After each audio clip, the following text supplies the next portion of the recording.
Good afternoon, everyone. We're still waiting for some individuals to trickle in, but to ensure that we stay on our agenda, I real quickly just wanted to take this time to welcome all of you and thank you for taking the time to spend the afternoon with us.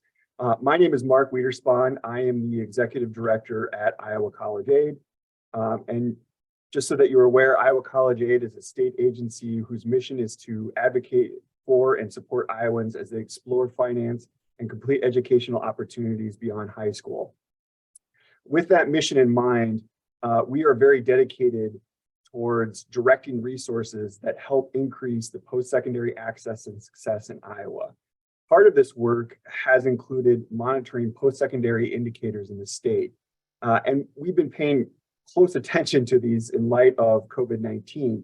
And as you will see in today's agenda later on, that the state of Iowa's FAFSA completion rate has yet to fully recover from our pre-pandemic levels. When we noticed this trend about a year ago, Iowa College Aid began to host focus groups with high school counselors, policymakers, and college administrators to ascertain the steps that our state needs to take in order to increase the FAFSA completion rates, as well as increase our post-secondary attainment rate that would work to meet our Future Ready Iowa goal, which is to have 70% of the workforce with education and training beyond high school by 2025. So today's session is a recommendation of those focus groups. And in my recollection, I believe that this is the first event of this kind for FAFSA stakeholders in Iowa. We're also doing this kind of at a unique time when the FAFSA is going to be going through dramatic changes. And I'm not just speaking about the changes that are occurred this year, as you will see later today, but I'm also referring to significant changes that will occur next year. So my hope for today is that this session, as well as future agency initiatives, work in conjunction with our current services, such as providing FAFSA tracking and weekly FAFSA reports to high school students or to high schools. And my hope is that it will assist you in guiding through the transition to these FAFSA changes, and in turn, assist those who are seeking a post-secondary degree. For today, I will be stepping away for a bit for a 1:30 meeting, but I will be with you for the rest of the day. I am including my email address in the chat right now. Please don't hesitate to reach out to me if you have any questions, or you can also direct message me through chat. But please don't hesitate to reach out to me if you've got questions about Iowa College Aid and our work to increase Iowa's post-secondary attainment rate. Thank you. Thank you so much, Mark. My name is Gracie Zeiger, and I am a Gear Up Iowa facilitator. A little housekeeping for us. One, we ask that you keep yourself on mute. This is to just ensure everyone on the recording can hear what is being presented. We are recording this as well. We will be sending this out after the webinar to everyone who's participated. If you have any questions, please feel free to put them in the chat.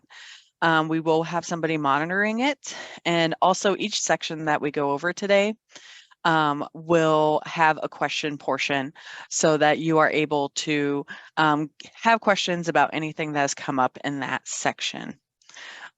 Today, our agenda is as follows. Next, we will have a proclamation reading. The governor has sent a proclamation about FAFSA for Iowa, and our communications lead, Ty Patton, will be reading it. And then FAFSA Changes for 2023 to 2024, Jamie Colville will be covering that. And then the changes for 24 to 25, Megan Oster will be covering that. And then going over our state scholarships and grants, Tristan Lynn will be covering that. And then we'll be returning to Megan Oster to discuss research on equity gaps in Iowa, and Jamie will wrap us up with state solutions.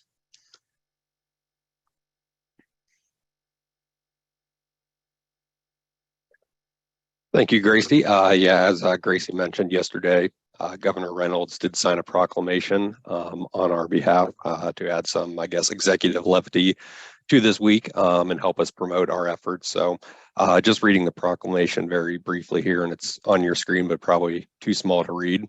But whereas obtaining a post-secondary degree is linked to higher income, increased employment opportunities, better health, and increased community involvement, and whereas Iowa's level of post-secondary attainment is critical to the state's workforce and economic development, and whereas Iowa has set a goal that 70% of its workforce will have some training beyond high school by 2025, and whereas applying for financial aid may be a challenge for some Iowans pursuing post-secondary education due to lack of information around the free application for federal student aid, the FAFSA, and whereas completing the FAFSA is the first step in qualifying for funding to pay for college, and whereas students who complete the FAFSA are more likely to attend and afford college, and whereas FAFSA completion events provide high school seniors across Iowa the opportunity to apply for federal aid and state financial aid, and whereas the week of October 10th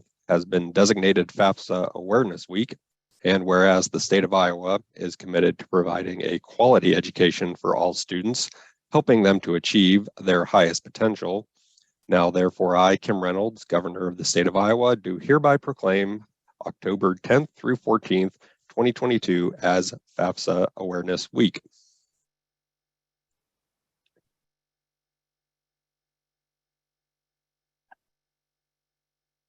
Awesome. Thanks, Ty.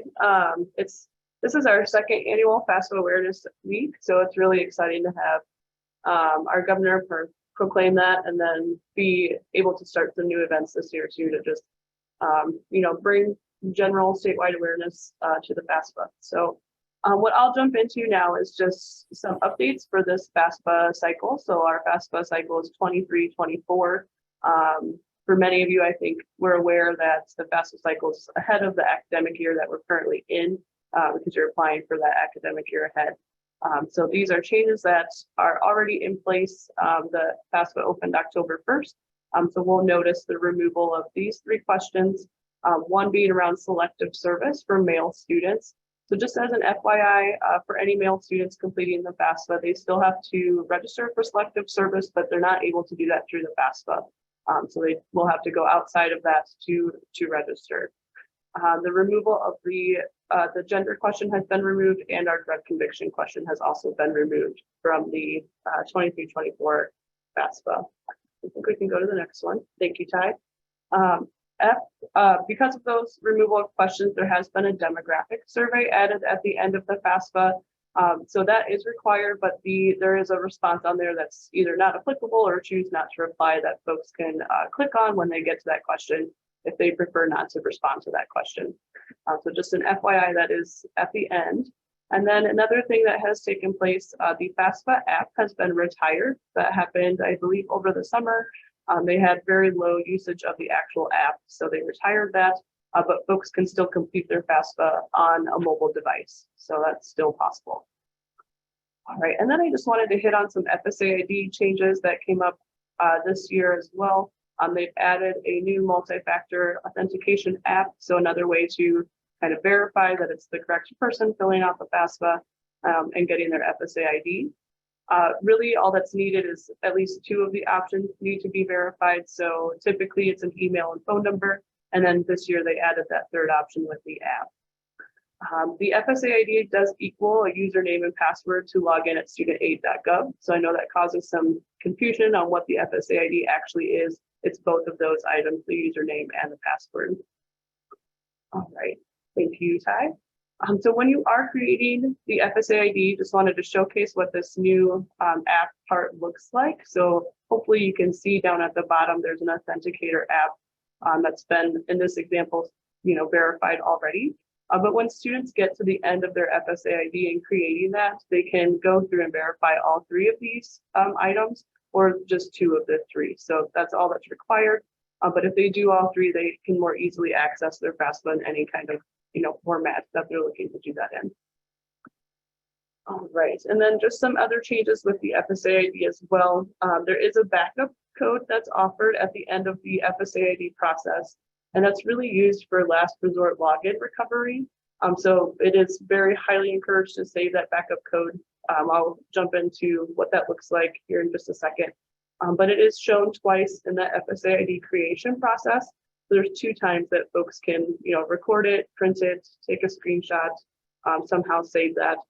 And as part of the FSA ID process, the person creating it has to click an acknowledgement box that they've stored the code to continue on with their FSA ID. So they're really trying to make, folks cognizant that the code will only appear so many times, and how important it is to save that. So you can go ahead. Thank you. When you do use the backup code to log into your FAFSA, if you have to use it for any reason, you do have to enter the code first and then answer your challenge questions. So when you're creating your FSA ID, you do select certain challenge questions to answer. And if you have to use that code for any reason, it will ask for both the code and the answers to your challenge questions. Let's see, when you do use the backup code, the multi-factor authentication becomes disabled. So when you do get logged into studentaid.gov, you have to re-enable that through your My Account piece on studentaid.gov. Okay, so this is what it looks like. Again, really the last step of that FSA ID creation. You'll go through the part where you verify all of those pieces, and then you'll come to this part where it will have your backup code. There's that first orange arrow. This is the first time that it's displayed for folks to write down, take a screenshot of it if you're on your phone. You can also print the page off. However, it's easiest to say for that person creating it. And then the arrow right below is where it has you acknowledge, I have stored this backup code somewhere safe. So really kind of making you cognizant of it's important to keep the code. And then you press continue and you would go to this page. And again, you're shown your backup code one more time, just in case you didn't capture it the first time. And then this is what that last final piece of your FSA ID creation looks like. That's all new this year. And we just wanted to make sure folks were aware of what those changes were. Are there any questions about any of the things that have been removed or added to the FAFSA process this year? You can feel free to type them in the chat, but I also believe you can unmute and ask if you'd like to chat and ask as well. Jamie, the removal of the selective service question, does it prompt them that they need to go complete that elsewhere, or? I don't think it does. Okay. I've not seen it yet. I don't know if anybody else on our team might know.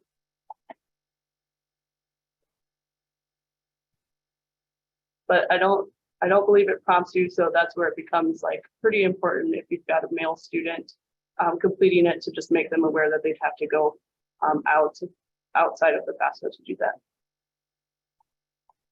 No problem. Any other questions? Kind of breeze through that, so hopefully it's not too overwhelming.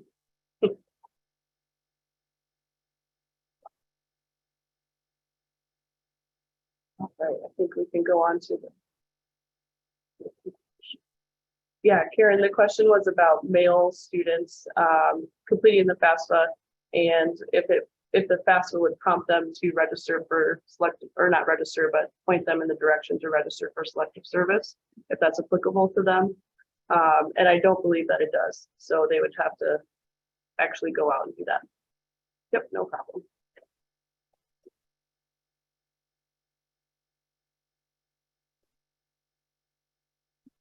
All right, I think we're okay to move on to our changes for next year. Cool. Thanks, Jamie. So I want to talk through the big changes that will be happening in 24-25.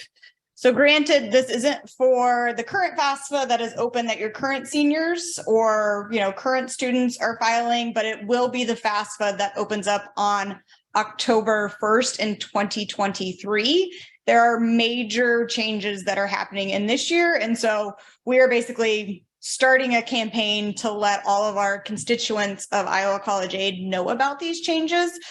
So first is that the number of questions asked on the FAFSA reduces from about 100 questions to about 30. So 36 questions is what we anticipate will be on the FAFSA.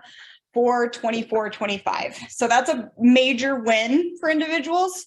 In theory, it should take students and families less time to file the FAFSA, but it also leads to other changes in the formula that we are kind of monitoring and trying to get ahead of. That way our families and our students can understand how their finances will change in relation to this major simplification that's happening.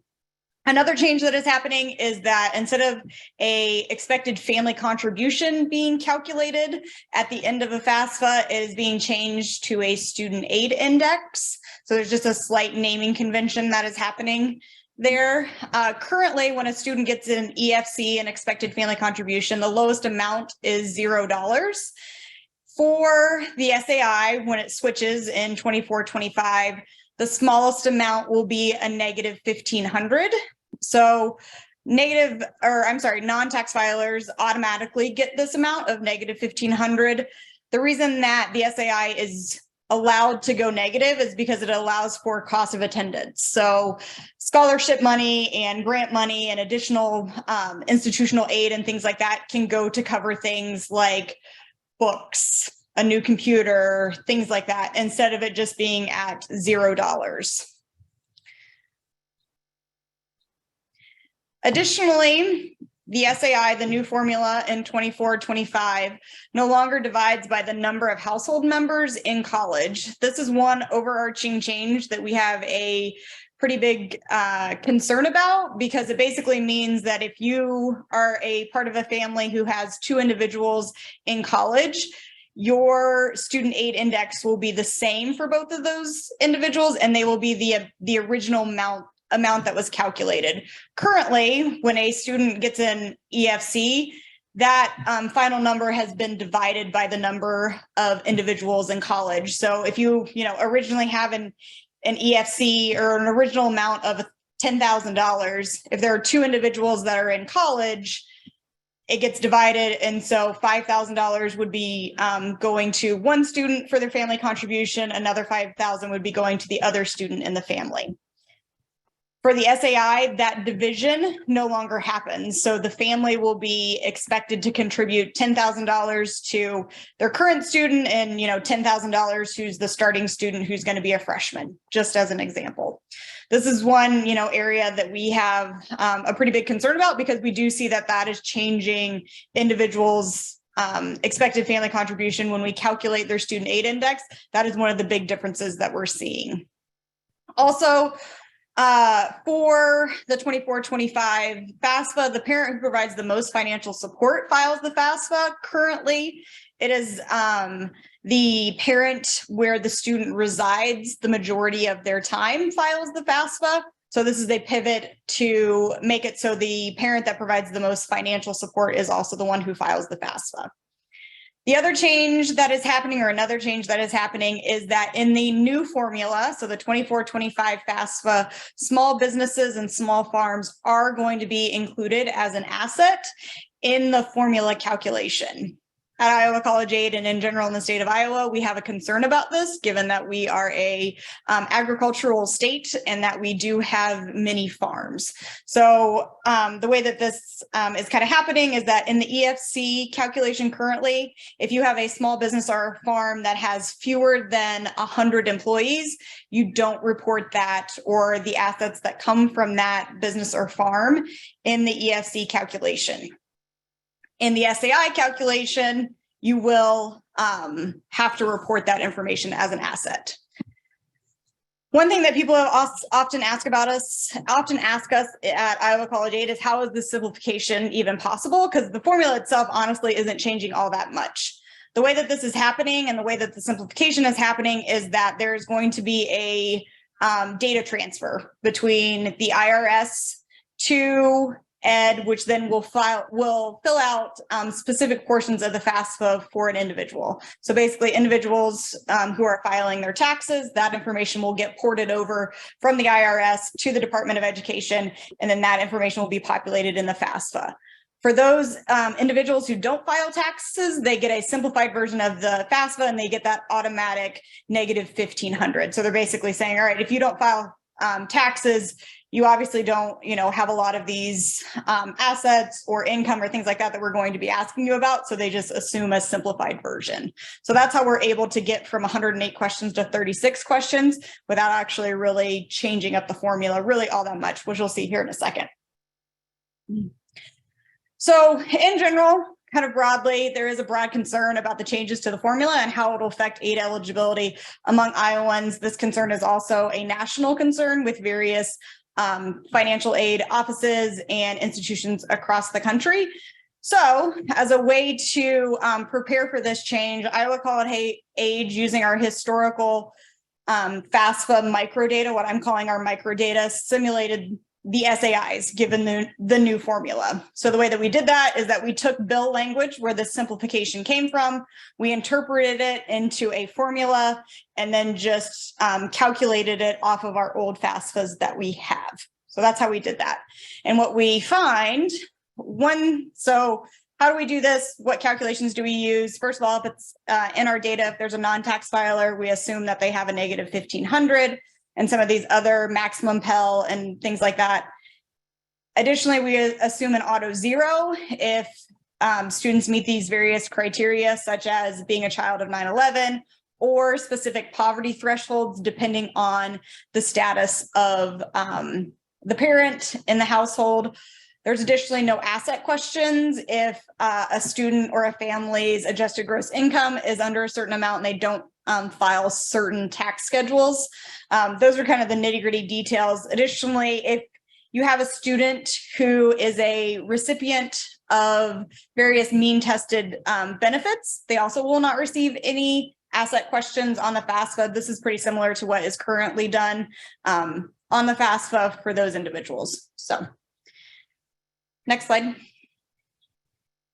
So one thing that we did do at Iowa College Aid, and I'm not going to go through this line for line with anyone, but if you would like it for your own information, or if you're trying to kind of think through how these changes could impact specific populations that you work with, we do have basically a line for line accounting of how the expected family contribution is changed when we look at the student aid index. So for example, a parent's adjusted gross income can't be negative in the EFC. You'll see where it says on line 1, if negative, enter 0. Under the SAI, this has been removed from the formula. So a parent's adjusted gross income can be negative. And so we've gone through this line for line on both dependent students, independent students without dependents, and independent students with dependents, and done this line for line comparison. So we have this, if you're interested in it, I'm not going to go through that today specifically, but if you're interested in nitty-gritty details, we can get that to you. Next slide. So after we did all of this, we were able to look at our historical FAFSA data and what did we see as far as, EFCs compared to SAIs and other information about how SAIs changed relative to a student's EFC. So in general, the average EFC does not change, or the average SAI is pretty similar to the average EFC. However, you'll see that the median SAI is about $3,000 less than the median EFC. On average, there's a difference of about $400. And then you see other various descriptive statistics. 13% of our students in our population, of our Iowa population for dependent students, they have the same EFC to SAI. For this presentation, I have focused on dependent students because we kind of assume that the majority of you would be high school counselors. If you are if you work with a different population, say independent students with dependents or independent students without dependents, we also have calculations for them, and I'm happy to share those as well. In general, what we see for dependent students, though, is that their SAI is going to decrease over $500 relative to their EFC. So in general, we are going to be seeing that the SAI is going to be lower for students, which basically means that they should qualify for more need-based financial aid. Can you go to the next slide? So this is just a quick graph of baseline EFCs relative to our simulated SAIs. if SAIs and EFCs were perfectly correlated, if they were the exact amount for everyone, all of these little dots would line up with that dashed line. And you see that that does start to happen at about $15,000 under the EFC. So basically, students who are expected to contribute $15,000 or more under the EFC will be expected to contribute about the same amount under the SAI. Below that, though, you see that those dots are lower than the dashed line. What that means is that those individuals have a lower SAI relative to their EFC. So those students are being expected to contribute less, and they more than likely will qualify for more need-based financial aid. After we calculated SAIs, we then took it one step further and said, okay, if you have an SAI, what will your Pell amount be? So Pell grants being one of the largest federal financial aid programs that go to low-income individuals. Under EFCs, about a third of our dependent students qualify for Pell. Under the SAI, it's going to be about half of our students. On average, Pell amounts increase for students, and the median amount basically goes up to the maximum amount. On average, SAIs allow students to get about $1,000 more of financial aid from the federal government, which is good for us right in the state of Iowa, because that means if more federal dollars are going to students, that means that potentially, and we haven't done this completely out, potentially our state dollars are going to be able to go to more students because on average, students are going to need less financial aid from the state. Right. So we're going to be able to potentially expand programs or just kind of be able to offer financial aid to more students possibly, because the students on average will be getting more federal dollars. In general, this is just a quick graph of the distribution of how things will change. The black amount or the black bars are the simulated Pell, while the not shaded in is the current amount. And basically what you're seeing is that this curve or this distribution is kind of higher further on to your right, which is just basically meaning that more students are becoming Pell eligible and their award amounts are increasing. So in general, the change from the EFC to the SAI is in general, what we would think of as a good thing, because students are becoming are qualifying for more financial aid, and they're being expected to contribute less to their education, which means that they will qualify for more need-based financial aid. One of the important things, or one of the big changes in the formula is about that small business and small farms that unfortunately we can't currently simulate because we don't collect, that information isn't currently collected on the FAFSA. So we don't know how that will impact these numbers, but our hope is that that will not have a significant and substantial impact on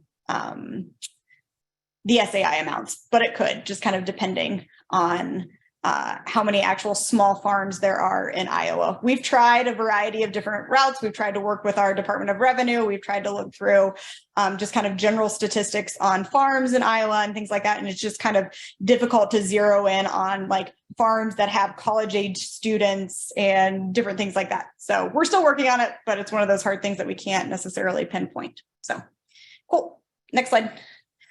So in general, on the 24-25, we did want to let individuals know that Iowa is engaging in national conversations about this transition. So we are actually pretty ahead of the curve. I share my code that kind of did all of these simulations and analysis about once a month with other states, because other states are starting to talk about this and trying to figure out what it means for their own individual financial aid. So we are kind of out front on this, which is a good thing, but also means that we need to make sure that, people are checking our code and making sure that my estimates are accurate. So we're still engaging in some of that work as well. We have joined a financial aid learning community with the members of the state higher education executive officers organization. So that's going to be a work that is focused on replicating our results in other states and making sure that what we're finding is kind of being able to be replicated and confirmed in other states, and then also how to market these changes to various stakeholders. So current students, upcoming seniors who will be filing the FAFSA, financial aid officers, our legislatures, different things like that. Of important note, though, is that the Department of Education actually has not provided any guidance as of yet on the 24-25 changes that are coming. So we are basically going off of the very legalese heavy bill language document that was signed at the end of in December during the pandemic is basically what we're going off of. We do not have specific documentation from the Department of Education. We do not have any type of formula from them. We're going off of that bill language. If you're familiar with Inside Higher Education, there was an article just this week that indicated multiple national organizations saying like, this change is coming in a year and we still don't have guidance. We still do not have documentation. We still don't know what is happening at the federal level. So we are doing the best that we can and trying to stay out in front of this, but it would be really helpful if Ed provided us with some guidance. But obviously they have some other things going on with the various policies and executive action that they have to kind of be working on executing right now. So yeah. And I'm happy to take any questions that anyone might have about 24-25 changes that are coming. Anticipate that we will be providing a lot of information in the coming year as this continues to roll out and as we prepare for this. So.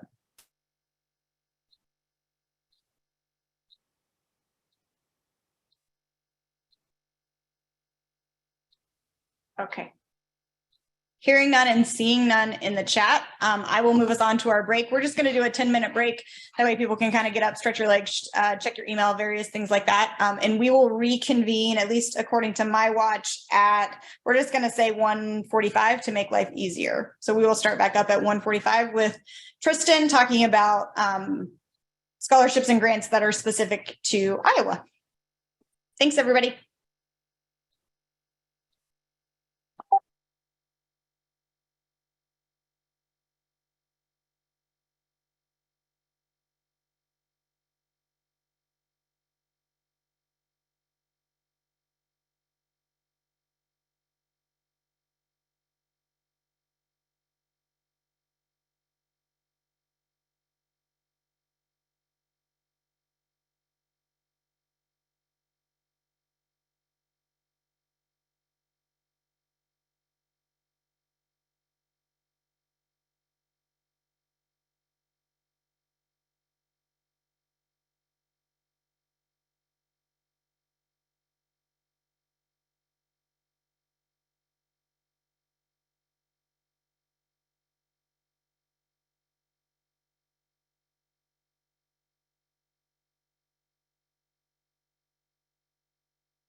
Okay, we're gonna go ahead and come back from our break, and we've had a couple of questions come in via the chat. One person asked if our slides will be shared with the group. We can definitely do that. I believe that Jamie Koval will have our registration for this event, so we can share those with you. Also, if you have any specific needs for the EFC to SAI transition that like you're interested in, or that would be helpful for your particular colleges or institutions or high schools, we can try to accommodate those. It just depends on how specific the request is and what data that we have. So something to think about if you are going out and talking to others about these changes that are going to be happening. Second, Julie asked if there's any guidance on how the value of the family farm business will be determined. Unfortunately, we have not received guidance from the Department of Education on how they will be valuing these particular assets for individuals. I did quickly chat my colleague Todd Brown, who is our division administrator for scholarships and grants, and he also has not received any guidance or doesn't know of any guidance, particularly to family farms and businesses. He is hoping at sometime in November or December when he goes to the NASGAP conference that there will be an update. But as of right now, we do not have any guidance on this. Once we receive guidance, it is my hope that we can kind of try to use that information to simulate what those changes would be and what they would look like in our own calculations. But as of right now, we just don't have that information. So if there are no other questions, I will pass it off to Tristan, who is going to talk about Iowa specific scholarships and grants. Sounds great. Thanks, Megan. Can everybody hear me? Megan, can I get a thumbs up? I can see you. No, I can't. There we go. All right. So I'm here today to talk to you about the Iowa scholarships and grants that we offer here through Iowa College Aid.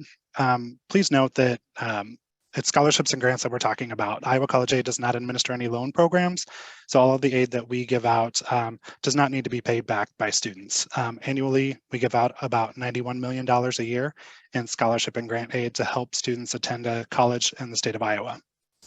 Most of these scholarship and grant programs require the completion of the FAFSA. In fact, all of them require the completion of the FAFSA, but only a select few require the Iowa financial aid application.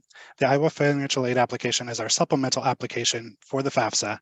Essentially what it is it has 3 screening pages that just ask generic information to try to screen to see if students would qualify for some of our finite programs.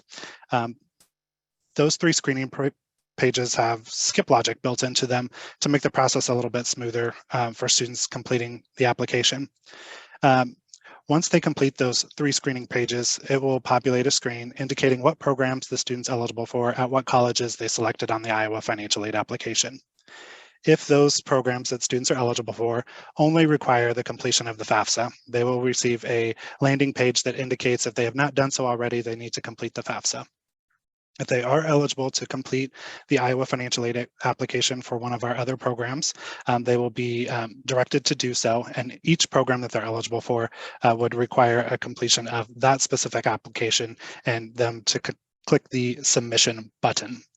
As I kind of go through the programs that the state of Iowa offers, I'll indicate which programs only require the FAFSA and which programs require both the FAFSA and the Iowa financial aid application, and kind of give you an idea of what kind of screening questions the Iowa financial aid application asks so that you're aware if you're helping any students complete the applications.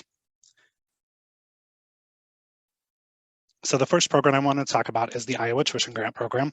There are essentially 2 versions of this program. The first program is for our not-for-profit private colleges here in the state of Iowa, and our second version of the program is for our proprietary schools.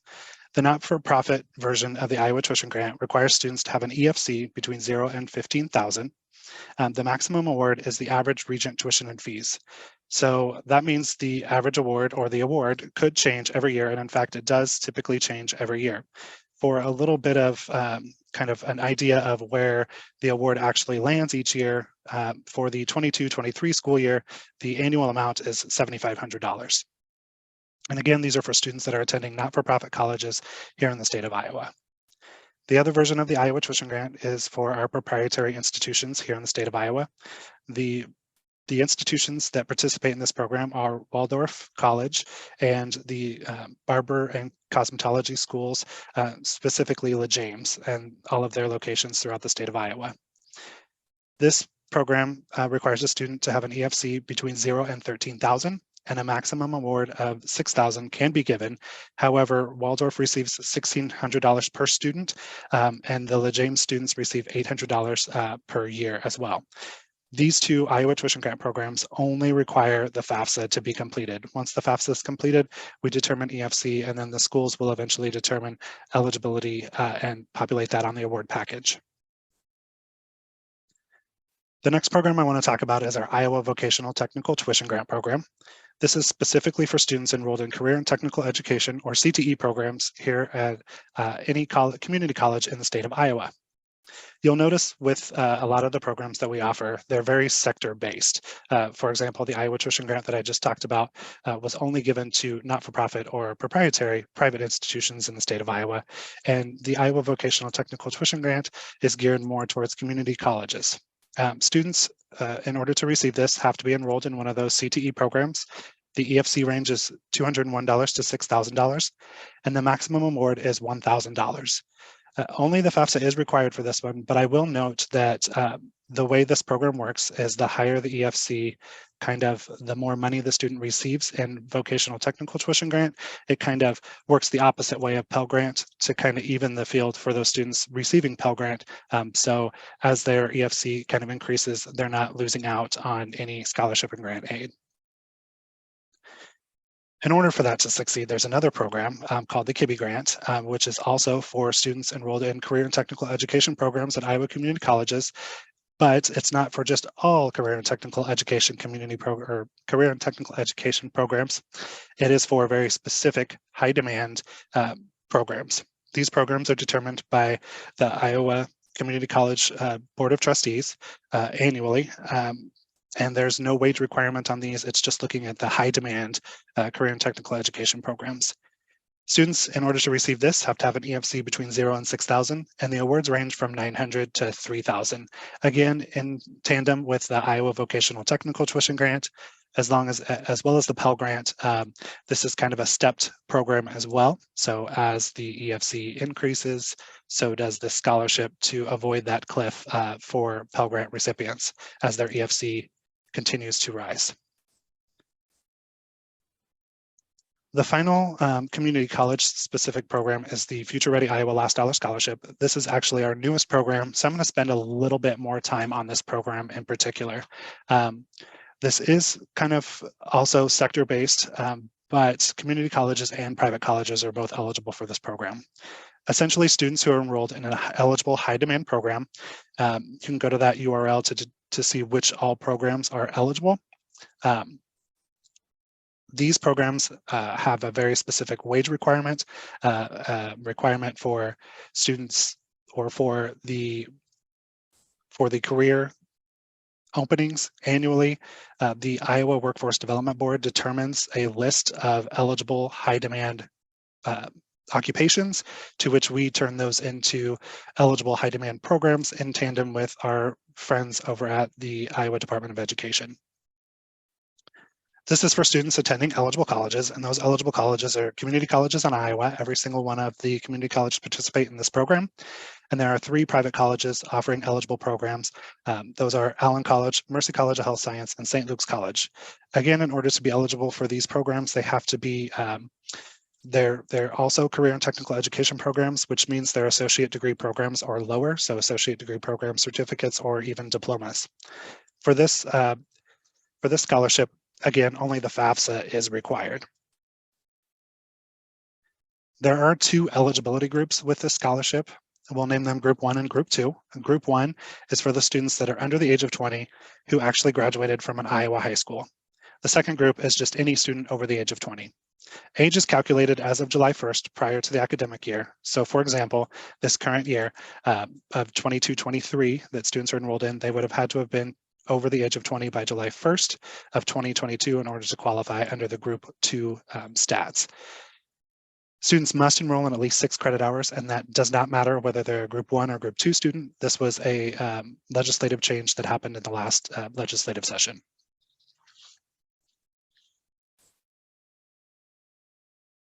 Unlike our other scholarships, where there's a definitive amount of the scholarship that students are eligible for, the Future Ready Iowa Last Dollar Scholarship is a scholarship that is applied last after any other federal or state non-repayable aid.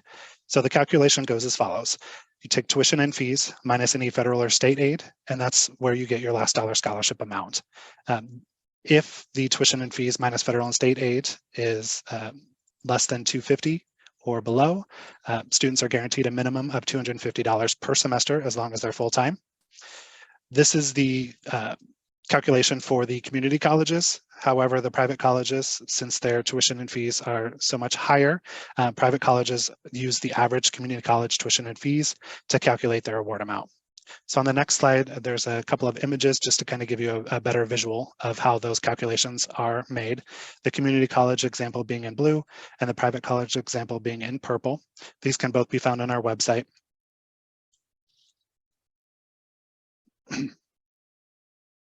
In order for students to remain eligible for the Future Ready Iowa Last Dollar Scholarship, they must be continually enrolled as well as continually receiving the scholarship. They must be enrolled in at least 6 credit hours. And please note that summer is not a required semester. So if a student attends in the fall and spring, does not attend in the summer, and then goes again in the following fall, they're still eligible to receive the Future Ready Iowa Last Dollar Scholarship as long as all other requirements are met. Students are required to annually complete the FAFSA by the deadline. And I will note that the deadline does change annually, but has not been prior to August 1st since the inception of the scholarship.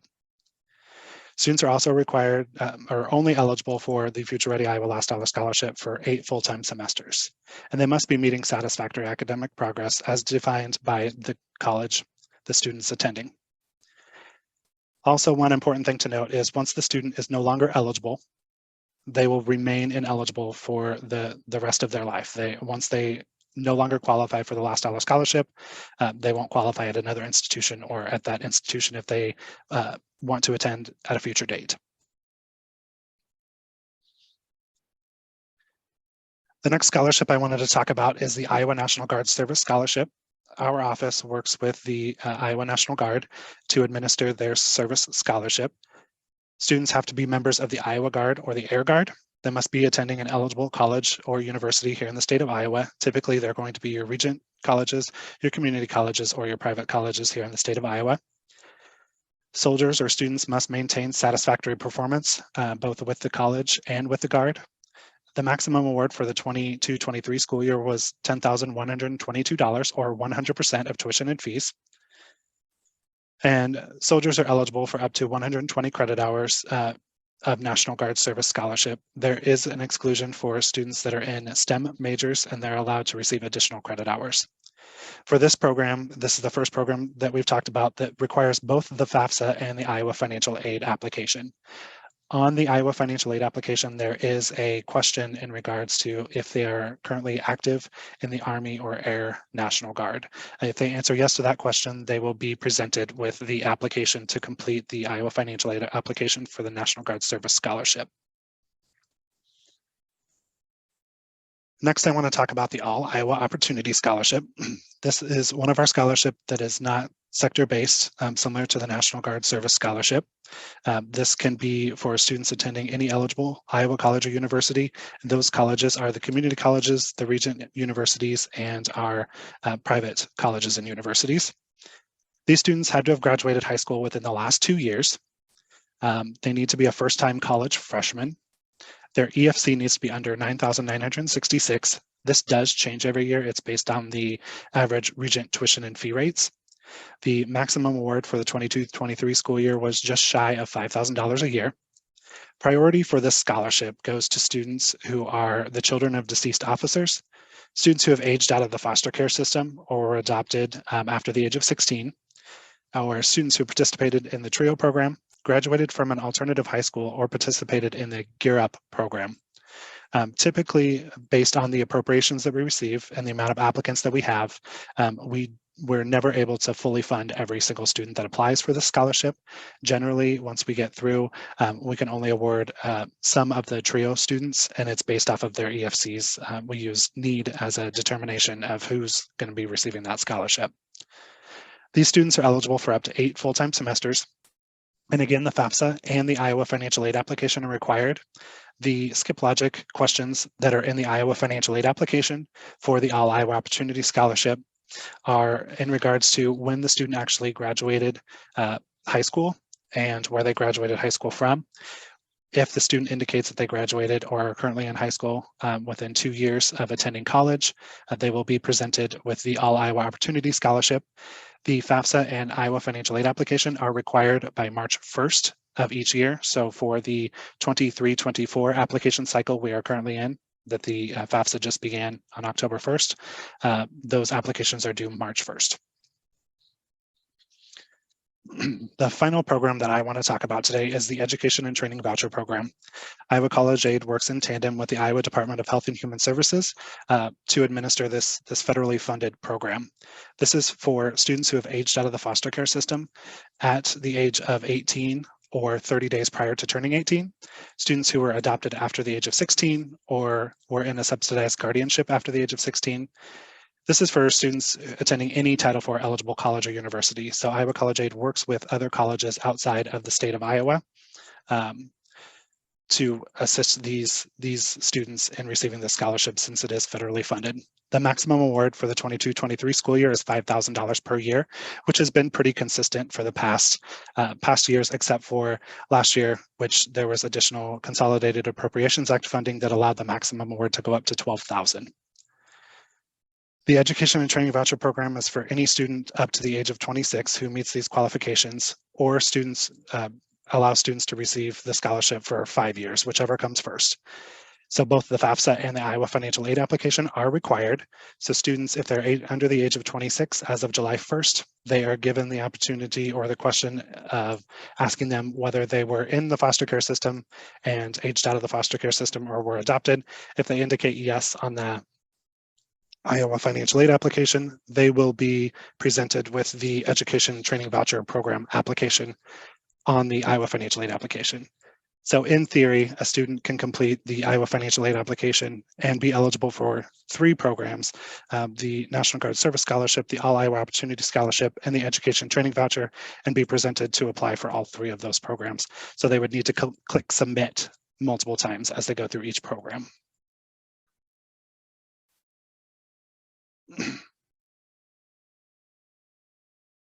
I'm seeing a question in here from Sultan. Did the last dollar scholarship lifetime eligibility change from 8 part-time semesters?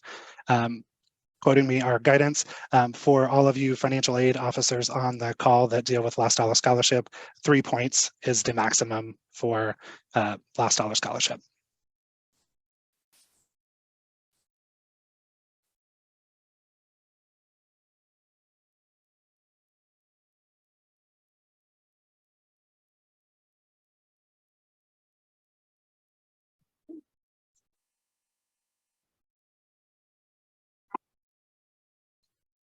Hearing no other questions or seeing no other questions, I'm going to kick it over to Megan to talk about some more FAFSA data. If you have any questions, feel free to pop them in the chat and I will be hanging around for a bit to answer any other questions, or feel free to reach out to myself or our scholarship and grant team. Thank you.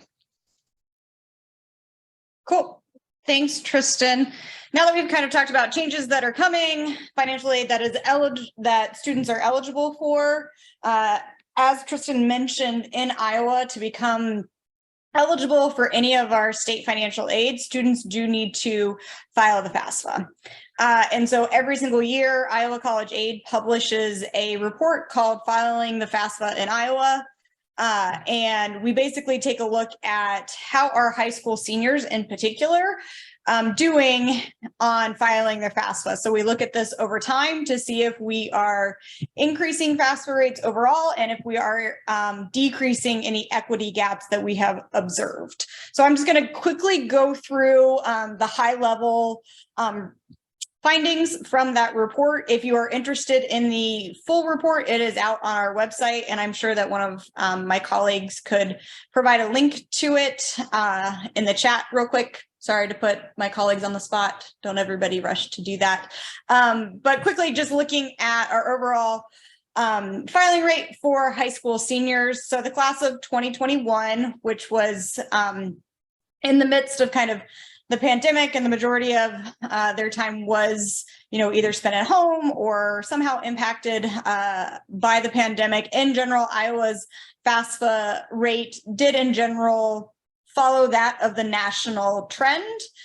For this year, for the class of 2022, the class that just graduated, unfortunately, Iowa's FAFSA rate for high school seniors was slightly below the national rate. The reason that we think that is happening is because some more states, and I will get to this at the end of this, are requiring more mandatory FAFSAs for their high school seniors. And like I said, I'll talk about that at the end. So in general, we are doing kind of not as well as what we usually do against the nation. If we look at our rates by gender, we see in general that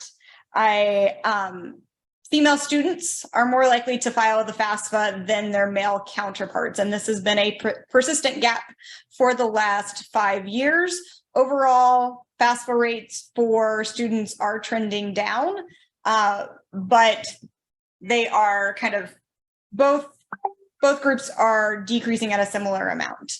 And so for females, about over half of them file a FAFSA, whereas for males, under half of them file their FAFSA, particularly this is looking at high school seniors. You go to the next slide. If we look at students who qualify for free and reduced price lunch, so those students who are lower income kind of versus those students who are higher income, unfortunately, those students who are higher income actually are more likely to file the FAFSA than their low income counterparts. The reason that this is concerning for us is that in general, need-based financial aid typically goes to our lower income students. So thank you, Jamie, for throwing that in the chat. That's the full report, which will have all of these graphics in it.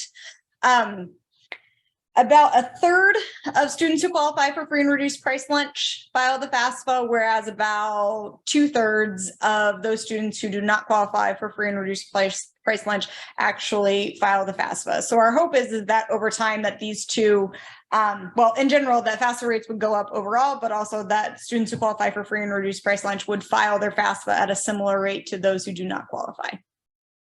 Go to the next slide for me.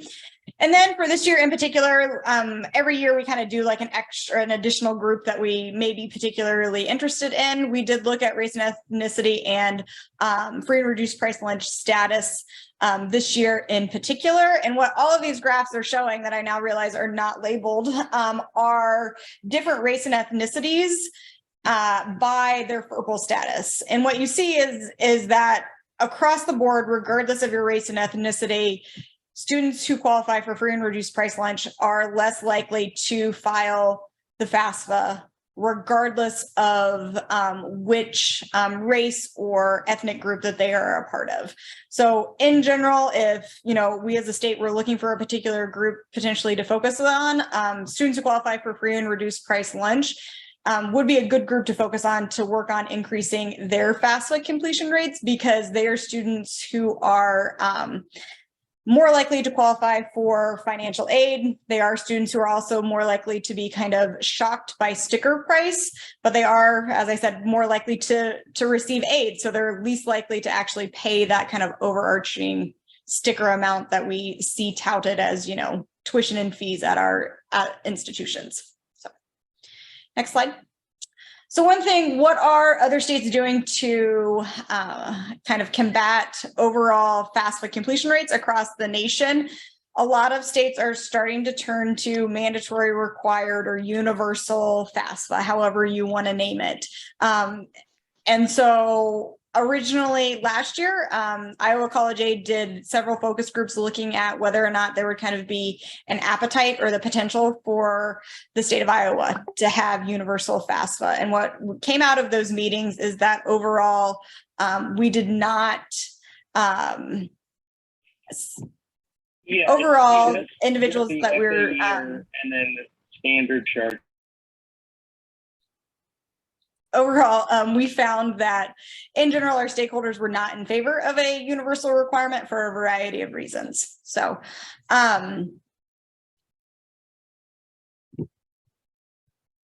Sorry, there's a lot going on the screen. But so one thing I did want to list just the states that are now requiring FAFSA. So on there are the states that have more recently or kind of in the past have required FAFSA. What we are currently seeing in Louisiana is that their FAFSA rates are going up because they have required it since 2017-18. More recently, California has implemented mandatory FAFSA, which is one of the largest states in the country. So they now have it, as well as Texas has it as well. So some of our bigger states with high populations of students are requiring that their students complete the FAFSA. So we are going to pass it off to Liberty High School. Jamie, if you want to take over from here to talk about specific strategies that some schools in Iowa are using to increase FAFSA rates. Yeah, most definitely. Thanks, Megan. So we asked a few schools to participate today, but we're kind of a bit speedy this afternoon. We don't have our schools on the line yet. So I'm going to do just a little brief overview of some of our schools that are doing a really great job of raising their FAFSA completion rate. I know many of you on the call are attending FAFSA completion nights throughout October, November, and even into December and the start of the new year. And we couldn't be, more excited for that and more thankful for that, because with all of our help, all of these students are getting their FAFSA completed. So we just really appreciate all the work that all of you are doing to get our Iowa seniors FAFSAs completed. So just to share from Liberty High School some of their FAFSA completion strategies. Liberty is located just north of Iowa City, so hopefully you're kind of familiar with where that area would be.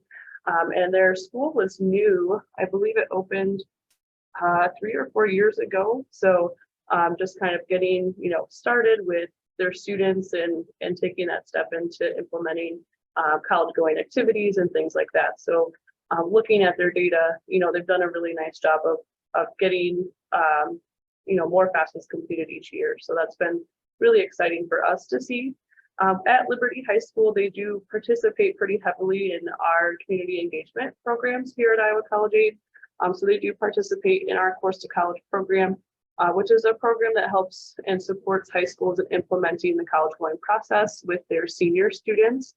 So we do spend a lot of time talking about, we label it as 5 steps: prepare, apply, finance, decide, and go. And so we support high schools in implementing all of those steps with their students. So it's been, they've participated in that program, I think, since they've opened their doors as a high school, and really taken initiative to get involved in our other programs, which includes hosting an AmeriCorps student leader. So they have our student leaders are seniors in the senior class and college intending. So they're, preparing for heading off to college that next fall and helping their peers throughout that college going process as well. So really nice way to have a good motivator in that senior class to help, their peers get through that process.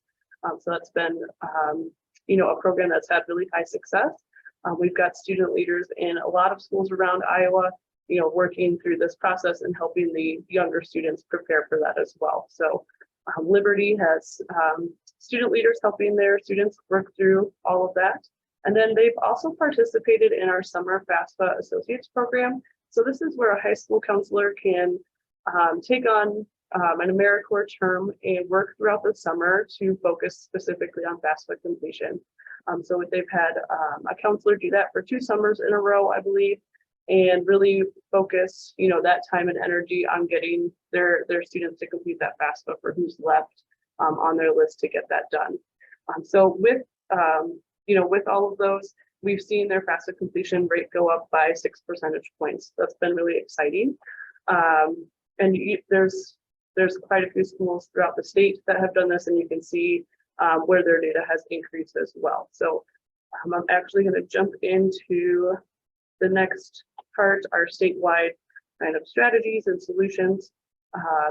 Yeah, thanks, Ty.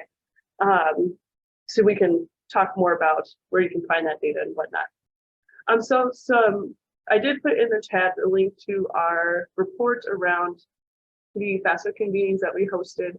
I believe it was last spring, so spring of 2021, where we hosted different convenings with different FAFSA stakeholders, various groups, and really from all of those convenings, we had some recommendations that we pulled from what we learned through all of those.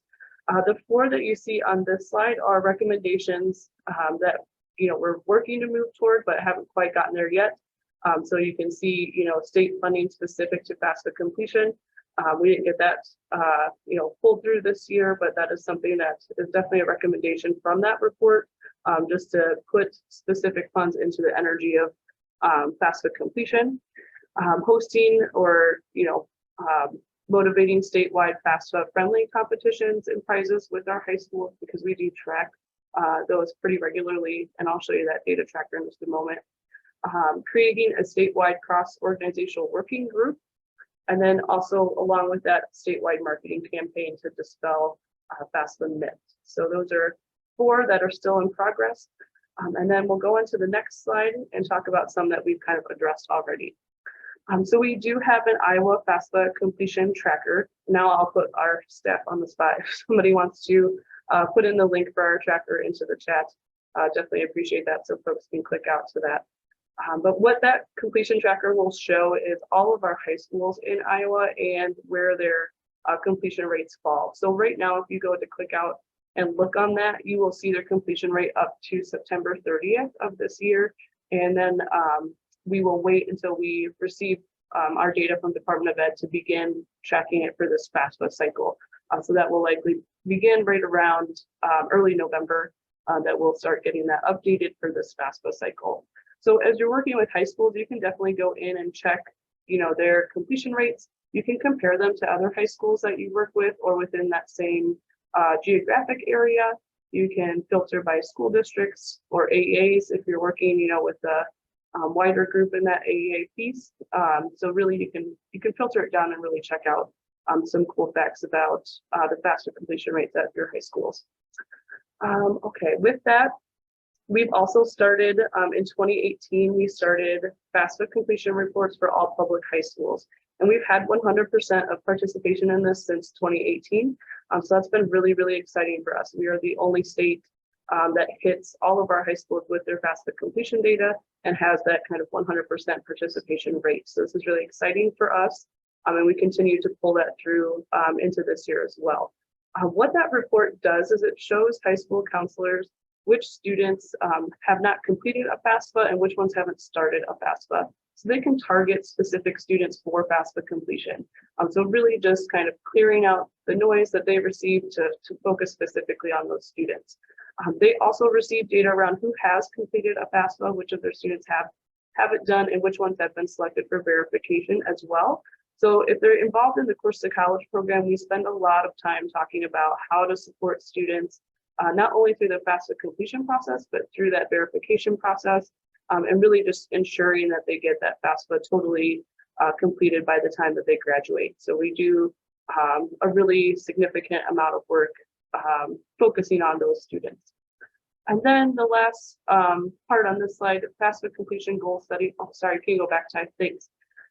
For goal setting for high schools and Course to College. This is new this year.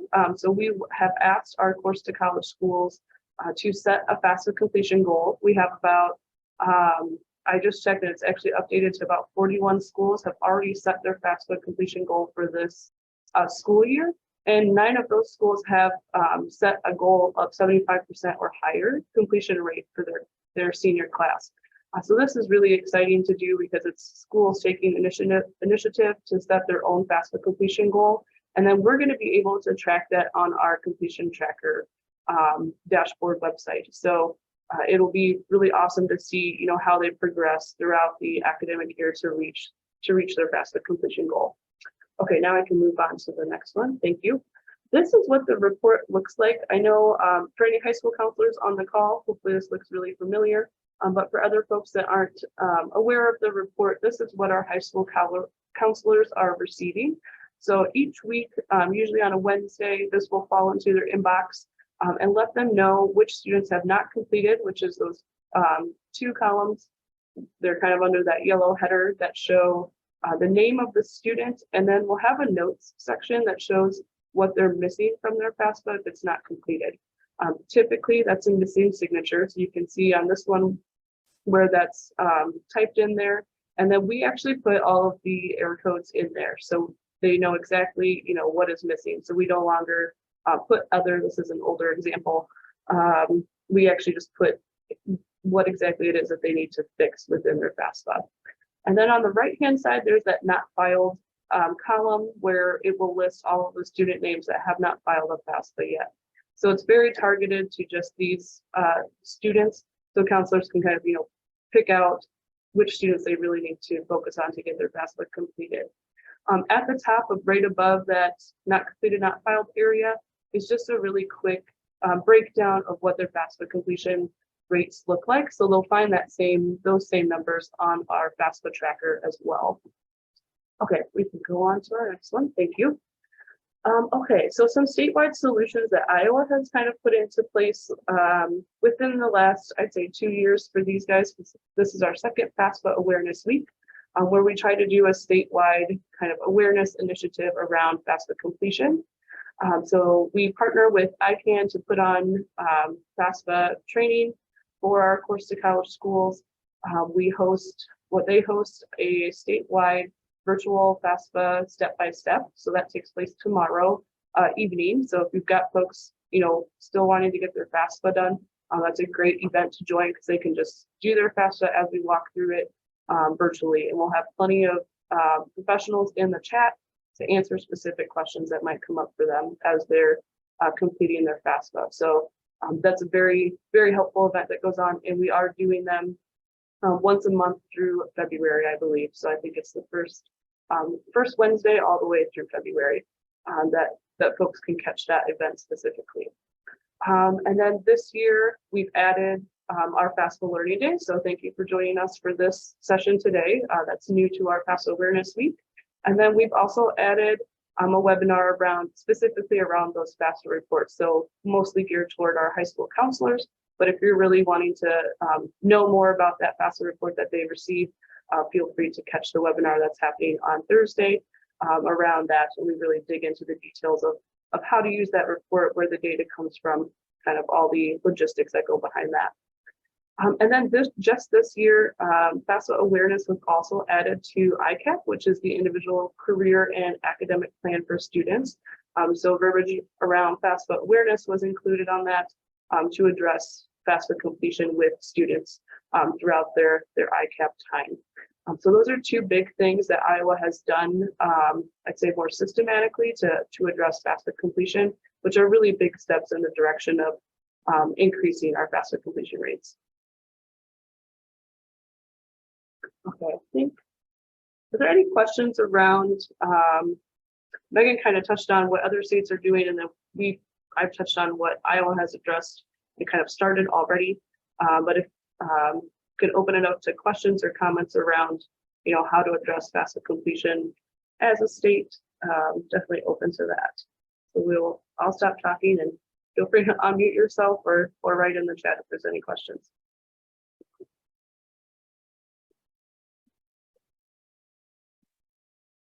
Oh yeah, there is a question in the chat around when we'll begin receiving the high school reports, and that will be after we get the student reporting in Iowa data, which doesn't wrap up until October 15th, I think is the last day for schools to submit that data, and then they've got to do some data cleaning for us before we get that file. Usually it falls early November, so I think our goal is to try to get that first report out the second week of November, but we definitely have to do some testing with that too. So, yep, no problem.